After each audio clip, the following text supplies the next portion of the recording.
So from Holland, you're hiding out. I mean, what's going through your mind? I mean, you can't go back to the United States. I mean, everybody's looking for you in Europe. I mean, I was what? in trouble. Oh man, there's like you have no rest. So my daughter, she lived in England at the time, so she went to a cemetery and she found where a baby had died about my age, 1943. And she went and got his birth certificate and went and forged and I got a passport, a British passport. And then I caught a train to Portugal, and then a flight across to Venezuela, and then across the border into Colombia, and went back to see the people down there that I knew. Dude, your daughter, she's a genius. Your daughter's no joke. She's smart. I mean, Got that done. God, man. That was another daughter. I got 2 daughters. Wow. Yeah. I mean, you got some smart kids. I mean, just to be able to navigate, because like the average, when you see people and they talk about they got a plan, and then you're talking about being able to move, you went all the way from Holland back to South America and made it out. I mean, that's incredible. Then you got to walk to the airport with the passport. I mean, you got all these other elements in there. That's wild, man. So you're back in Colombia now, and you're like got to figure out a way to get back on your feet, or are you just laying low? No, I was looking. I done lost all my money. I've gone. Not all my money, but I need to go to work. So I go back down there to go to work. A lot of the people still in play, like a lot of your contacts. Well, the one that stole my money, he's still there. I found out now. I was just looking at the book. I just got that book. I'd never seen it. And Barry asked George Ochoa about the $5 million he owes Roger Reaves. So I'm glad you asked that. I gave it to his friend. So I only had one friend, so I knew who's got the money. He kept it and never gave it to you. Never gave it to me. I knew he had it, but I didn't. So now that we're getting older, and I might ask him for it in a way that he understands. Yeah. God, it's crazy, man. I mean, you guys are dealing with such big numbers, and these people, it seems like $500,000 here, $500,000 is like $20. The guy's like, oh, I forgot about that. God, man. So while you were in Colombia and kind of getting back on your feet and doing stuff, I mean, how long were you able to sustain before you actually evade the American police, the United States custody? How long were you able to sustain that? I guess about a year. I came back, I forget which ones it was. They wanted me to unload a 20-ton shipload of cocaine off the coast of California. 20 tons? 20 tons at the time. God, 20 tons. Yeah. Wow, that's crazy. They put it on one of the big freighters that's coming out of Peru. And not freighters, big container ships. And they put the container right on the back. And I designed for them a rope, like a good big rope. And you curl like this, and you put the rope under it. And then everywhere you pull it, it'll be a knot, wherever the rope was. And so then they snatch it on just like a trot line. They snap that 20 kilos of cocaine on it in a waterproof bag. And it stretches out like a mile across the ocean. And I had a boat that you could, with a wheel on the back, to bring it up and bring it into the boat. So that's what I was going to do. Wow. And I got arrested while I was preparing for that. Oh. Somebody turned me in here that knew me. So I got 11 years for parole violation, the longest in world history. 11 years. 132 months. I took them to court. They got me for 2 years for escape from Spain, 2 years for escape in Holland, and 2 years for escape in Germany. And it's not illegal in those countries to escape. It's not a crime. Wow. So they can only violate your parole if you break any laws. Well, I didn't break those laws. So the court says you got to take that 6 years off. Okay, so the parole board came back. Mr. Reaves, you like one of them Vietnam veterans that think you can crawl out them bamboo cages at will. We don't think that of you. You're a bigger risk than we had originally assessed, so we're going to take you above your guidelines and give you 132 months. How do you like that? Didn't do me a bit of good. 2 years in court. Harry Dwyer, little dwarf sitting up there with wolf ears. Oh my God, what a demon. Oh my God, so they had to figure out some way to to give you the time and make it legit, went above the guidelines. Yeah. Was above the guidelines anyway, but to give 11 years, the longest I studied parole law for years. The most I ever saw was 7 years. And I don't think in the world that anybody give anybody 11 years for parole. All I did was leave the jurisdiction without permission. Yeah, I've never heard of that either at federal parole. I've never heard 11 years is insane. I've never heard of that. It's unbelievable. And I was in maximum security too the whole time. Where'd they send you to? Lompoc Penitentiary. Oh, so you at the USP? Yeah. Yeah. You Somebody killed there every month. Yeah, I remember when I was there. Lots of stories about that. Yeah. I watched the knives go through the guards and down their throat, and people killed. Somebody's killed there every month.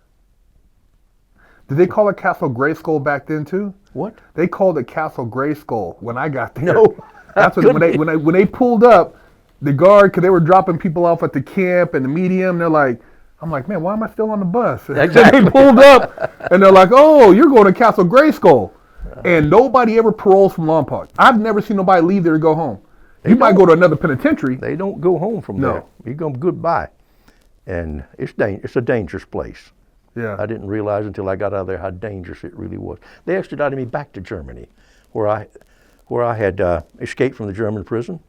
They made me do the 11 years in the United States, and then they chained me up, double chains, leg irons all over me, and they must have parked a mile from Lufthansa airline, and 6 of them with shotguns walking in front and beside of me, and I just tell everybody I was so loaded down with chains. It's just an illusion, folks. Wow. Shut up, Reeves. You go to hell. And they put me on that airplane. The German police took every bit of it off, put me on the back seat of the airplane, just sat there and flew back to Germany. It took me 6 months to prove that I had done 11 years for what Germany had given me 8 years. And they didn't apologize, but they let me out on the street. So Germany allowed the 11 years in the United States to kind of... Well, yes. Yeah. Well, the United States give me the time that I did in Spain and Germany, which was like 3.5 years. Okay. But then I had to do 7.5, 8 years there in Lompoc to finish up that 11 years. Wow. So when I got back, oh, you might like this. Before I escaped from the German prison, I had a little record player, little thing, and I left playing on it when I knew I was fixing to go. That big 8-wheeler rolling down the track. Your true loving daddy ain't a coming back. He's a moving on. So it was funny. So I had it playing over and over again. So when I came back, they had a box where my sugar and my coffee and my tea, they had saved in a seal box. And the guy in reception down there patted me on the head. He said, "Big 8-wheel." They had remembered that. Oh my God. Yeah. That's wild, man. I mean, that journey, I mean, dude, all those countries on the run, and then having gone to, been in Lompoc and survived that. I mean, people don't, the average person out there today doesn't realize how crazy that is. Especially, you were there in the late '80s, and Lompoc back then, man. I mean, you had some of the biggest criminals in the world, some of the biggest cases. I mean, there's guys who did stuff like they make movies about. Absolutely. That guy killed, right in the restaurant, killed over 200 people and put them in a meat grinder. 200 people? Yeah. Michael, somebody, I forget what. He just out there, and he just slowly pull up on the bar. That was his exercise. He was muscled up, slim guy like this, nicest fellow you could see. But he'd take a 22. The mafia would bring some guy in to eat in this Italian restaurant. He'd come up, pop him with a 22, drag him in the back, and put him in the meat grinder. He got $5,000 for it. Oh man. A lot of mafia guys back then in the penitentiary, huh? Yes, they were. They were nice as they could be too to me. Yeah, you would never know. Never. I don't think that they were all that bad people. They're business people, and they hired stuff done. Maybe when they were younger they were tough, but the bikers took over. Yeah. They were more dangerous. Those white boys were. They certainly were. I always tell people that the quiet people, the guys who were the most articulate, most intelligent, these guys they knew history, they knew politics, they knew all this stuff, and you would never know this guy on the street was a cold killer. And they get away with it. Yeah. They're not going to do anything under. No, no. When they did get caught, it was because of some fluke, some little. Somebody told on them. Yeah, yeah. That's usually how these guys got caught, because they got away with all the crimes. Yeah. We said the police couldn't catch a cold without a snitch. Oh my God, Roger, man, this has been an amazing interview. I mean, tell the people about your book, man. You was asking me about my family. Let me read my daughter, the one that helped save me in Cape Town. She wrote a poem, and I just love the poem. It made me cry. I received it when I was in prison, after I got caught, and I escaped from the German prison, and I got caught back there. And she was a little girl, wrote me. She was about 17 years old. Here it is. That's just a couple of pages, so bear with me. There's their picture right there. It's my book right there, Smuggler. Okay, we'll have the link in the description so people can order. Okay, here it is, and there's their picture. Daddy's poem. A year ago, I became a poet when I wrote your birthday prose. And here I am today, ready to give it another go. First, I would like to wish you a very happy birthday to be, and to thank you very much, for without you, I would not be me. Secondly, I want to say that your support has been immense. It's been true, honest, loving, and free of all pretense. Thirdly, it goes without saying your love has surpassed all my wrongs, and you always made me smile with one of your old country songs.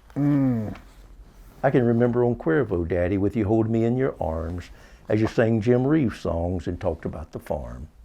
I can see you walking through the door for one of your travels far and wide, and the thought of you coming home, Daddy, kept a twinkle in our eyes.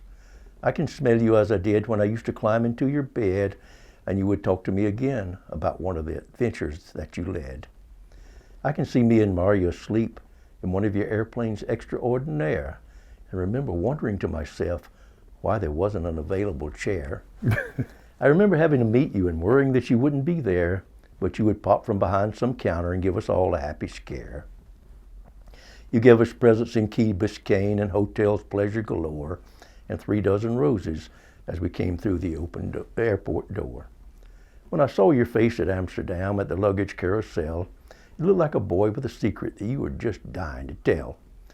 You taught me mathematics in the sands of faraway places, and you taught me how to sail, and we often left without any traces.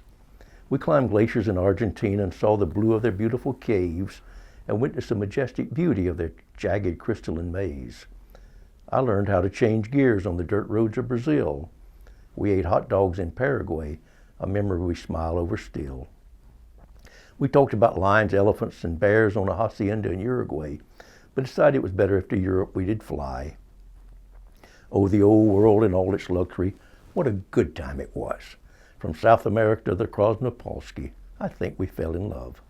The European jaunt, well, it's considered a book in itself, but it's a story about beauty, knowledge, suspense, and worldly wealth. We went from Holland to Sweden, and we went from France to Spain, and I promise you that I have no regrets. I would definitely do it all again. I would see the world with you anytime, sir. There's not a doubt in my mind, because being by your side, Daddy, always ensures a wild good time.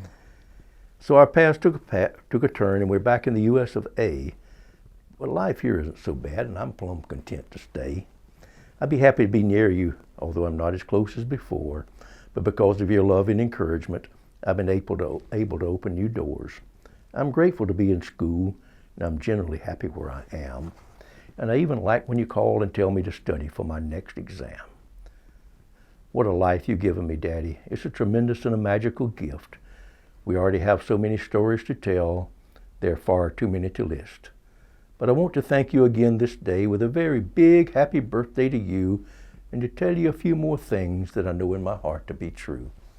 That I love you, Daddy, with all of your wrongs and your rights, that you are the head of our family and you've kept us all bound tight.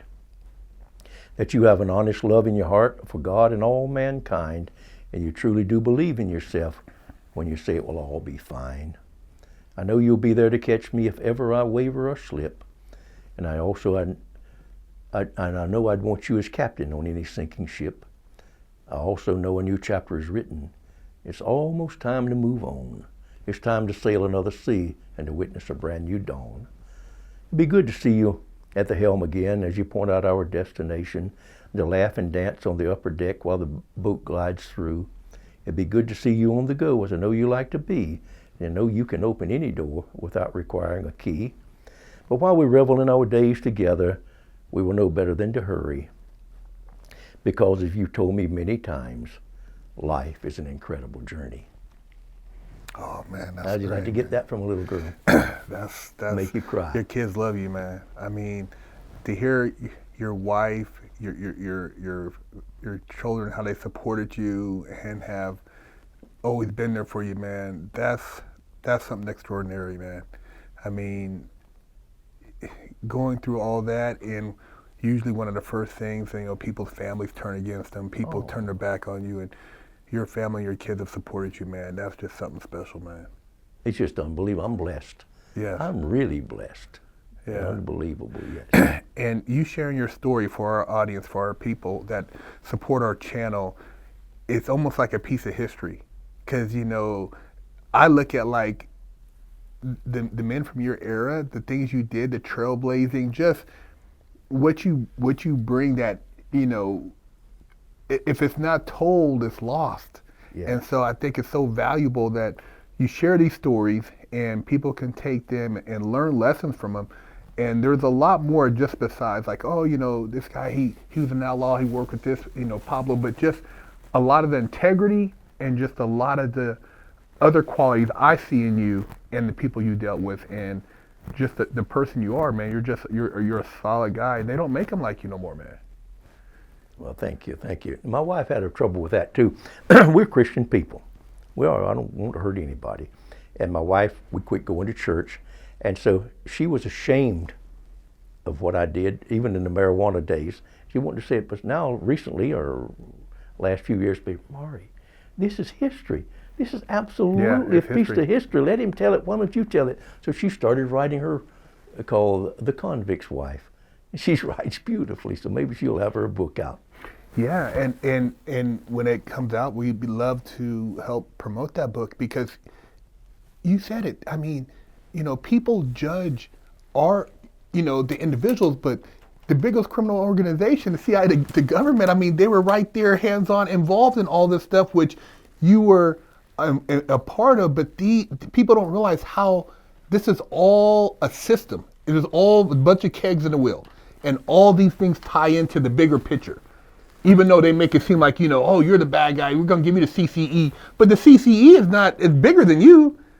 You know what I mean? You're a guy, you were making money, but these people, they don't realize how much money they were making, like you said, with the cocaine in all these cities and the heroin, even from Vietnam War and all this stuff moving around the country, So it's bigger than that. And so when people don't, your story, sharing that and getting it out there, I think is so important, man. So I thank you for taking the time. Well, I'm happy to be here. Thank you. I really am. I appreciate it. So we'll have all the links in the description for your social media, for your book, for your other stuff, and in a future date, maybe do a follow-up. But man, it was an honor having you share your story with our audience and to be on our platform. Thank you very much. Honored to be here. Hey, there you have it. Big Herc 916 fresh out. Hit that like, hit that subscribe, man. Let's blow this thing up. Roger, the man, the icon, the legend. Big Herc 916.